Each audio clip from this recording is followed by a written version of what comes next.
Hello guys, আজকে থেকে আমার দিদি নতুন ভিডিও শুরু করছে। তা আমি একটু দেখিয়ে দিচ্ছি। এই ভিডিওটা আমি এডিট করে দিচ্ছি, এরপরের থেকে তোমরা ভিডিও দেখতে পারবে। আমার দিদি ভিডিও করছে, দেখতে থাকো আজকে সারাদিন কি হয়। টাটা। আজকে রান্না করছে মিশু রান্না করছে। প্রথমে মাছটাকে ভেজে নিচ্ছে, সবকটা মাছ ভেজে নিয়েছে। দেখো মিশো রান্না করছে। আজকে কোনো মেয়েরা রান্না করবে না, যে সব মিশো রান্না করবে। কালকে বিরিয়ানি রান্না করেছিল, দারুণ হয়েছিল। এখন কড়াইটা গরম করে কড়াইতে একটু তেল দিয়ে, তেলটা যে গরম হয়ে গেছে, বড়ি দিয়ে দিয়েছে।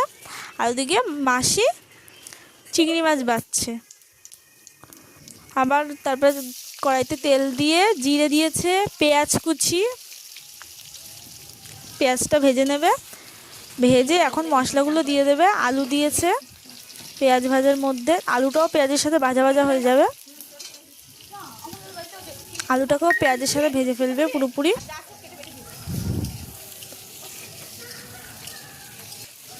আমার মেশো যেন দুর্দান্ত রান্না করে। এখন আলুটার মধ্যে লবণ দিয়েছে আর একটু হলুদ দিয়েছে। হলুদটাকে দিয়ে আবার ভেজে নেবে পেঁয়াজটা আর আলুটা। আলুটাকে ভালো করে ঢেকে ঢেকে কষাচ্ছিল, তা আমি ঢাকাগুলো তুলিনি, বেশ ঢেকে ঢেকে কষাচ্ছিল আলুটাকে। এখন মশলাটা দিয়ে দিয়েছে। এর মধ্যে আছে জিরে, লঙ্কা, আদা, রসুনের পেস্ট। সেই পেস্টটাকে দিয়ে এখন কষিয়ে নিচ্ছে ভালো করে। এখন ঢেকে ঢেকে কষাচ্ছে। আমি ঢাকাটা তুলতে পারিনি, বারবার ভুলে যাচ্ছিলাম।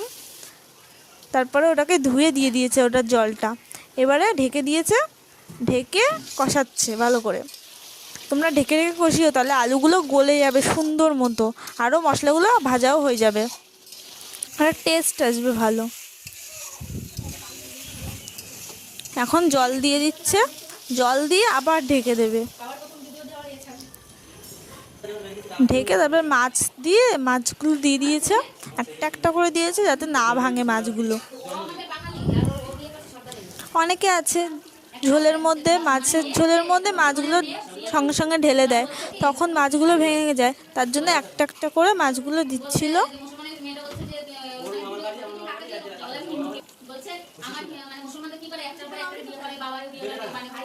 এদিকে আমার মেশো রান্না করছে, আর এরা কি গল্প করছে, মেয়েরা সব বসে গল্প করছে, আর আমার মেশো একা রান্না করছে কষ্ট করে। মাছের ঝোলটা খুব সুন্দর রান্না হয়েছে, আলুগুলো সব গলিয়ে গলিয়ে দিচ্ছিল। তোমরা একটু আলুটা গলিয়ে দিলে ঝোলটা একটু গাঢ় হবে, খেতে ভালো লাগছে। নামিয়ে দিচ্ছে, একটা একটা করে মাছ বেছে বেছে